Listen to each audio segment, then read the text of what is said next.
paano yun, attorney, kung, di ba, kanina, yung case natin ay namatay yung boyfriend. Yeah.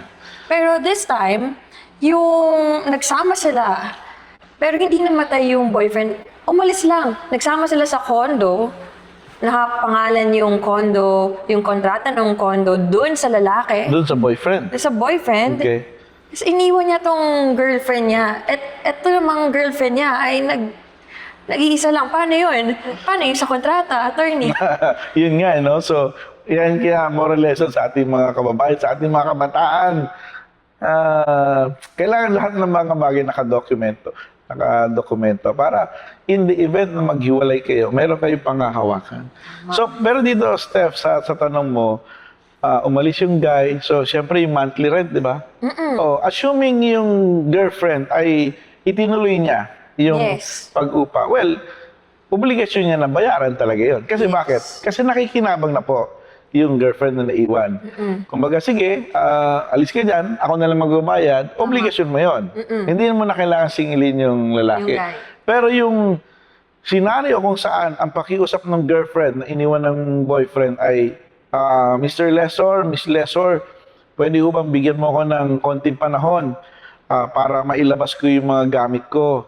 Babayaran ko yan after 1 week, pero ilalabas ko yung mga gamit ko, hindi ko naman siya itutuloy yung rental. Hindi na itutuloy. Binayaran niya pa rin para lang hindi masira yung reputasyon niya dun sa lessor, dun sa palugit, let's say 2 weeks or 1 month. Nagbayad siya ng 1 month para i-prepare yung mga kama, yung mga gamit, mailabas siya para lang hindi masira yung reputasyon ng babae. Ang tanong, pwede bang managot yung lalaki dun sa 1 month na binayad ng girlfriend? Pwede, under the law. Kasi hindi naman siya, yung girlfriend nag-benefit eh. Yun ay nagkaroon ng breach para lang isaayos yung mga personal property mo. Yung reputasyon mo hindi masira.